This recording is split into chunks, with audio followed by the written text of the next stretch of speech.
Welcome back to the channel. Today we're diving into a topic that's both challenging and transformative. Loving difficult people.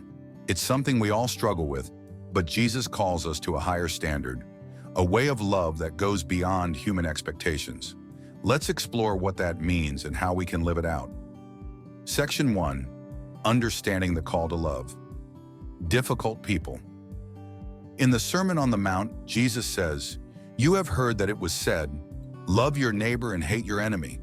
But I tell you, love your enemies and pray for those who persecute you." This was a radical teaching in Jesus' time. The cultural norm was to love those within your community and view enemies with hostility. But Jesus challenges us to think differently. Loving our enemies isn't just about refraining from retaliation. It's about actively seeking their good. When we love difficult people, we reflect God's love for humanity. And this kind of love isn't just a feeling, it's a choice, an action, and often a sacrifice. Section 2. Why does Jesus ask us to love our enemies? So why does Jesus ask us to do something so difficult? The answer lies in the very nature of God. He loves us unconditionally even when we don't deserve it. Romans 5:10 reminds us, "While we were God's enemies, we were reconciled to Him through the death of His Son." When we love those who hurt us, we're living out the gospel. We're showing others the kind of love that can only come from God.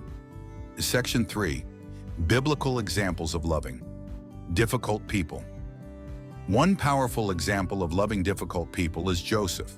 Betrayed by his own brothers, sold into slavery and imprisoned unjustly, Joseph had every reason to hold a grudge.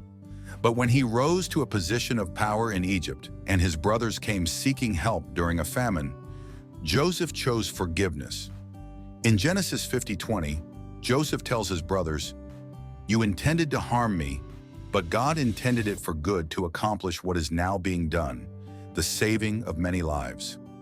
Joseph's story teaches us that forgiveness and love can turn even the worst betrayal into an opportunity for redemption. Another example is Stephen, the first Christian martyr.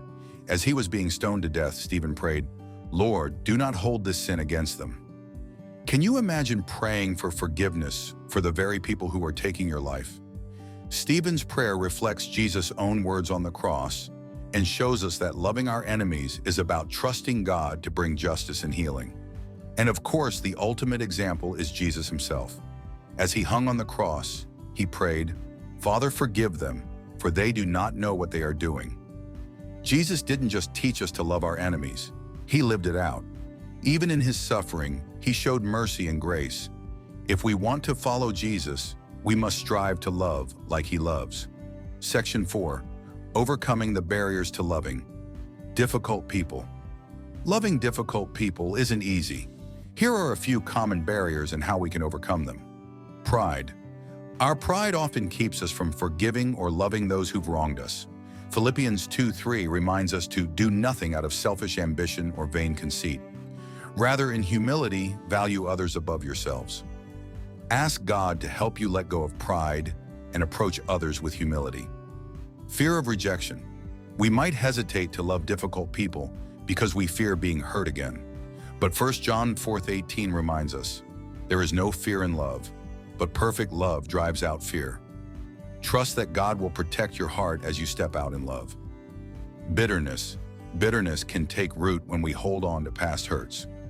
Ephesians 4:31-32 says, "Get rid of all bitterness, rage, and anger. Be kind and compassionate to one another, forgiving each other, just as in Christ God forgave you." Section 5. Practical ways to love difficult people. So how do we put this into practice? Here are some tangible steps you can take to love those who are hard to love. Start with prayer. Pray for them daily. Ask God to bless them, soften their hearts, and guide them closer to Him. As you pray, you'll find your own heart softening too. Extend kindness.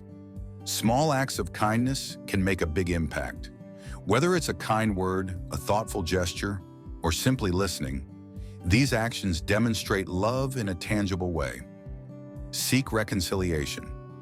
If it's safe and appropriate, seek opportunities to mend the relationship.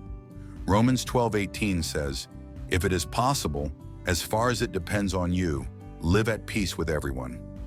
Leave justice to God. Remember, loving someone doesn't mean excusing their behavior. Trust that God will handle justice in His timing. Section 6. Closing challenge. I want to leave you with this challenge. Think of one person in your life who's difficult to love. Start praying for them today. Ask God to give you opportunities to show them His love. And remember, you're not doing this alone. God's Spirit is with you, guiding and empowering you every step of the way. Thank you for watching, and if you found this video helpful, don't forget to like, share, and subscribe. Let's keep growing in love together. God bless.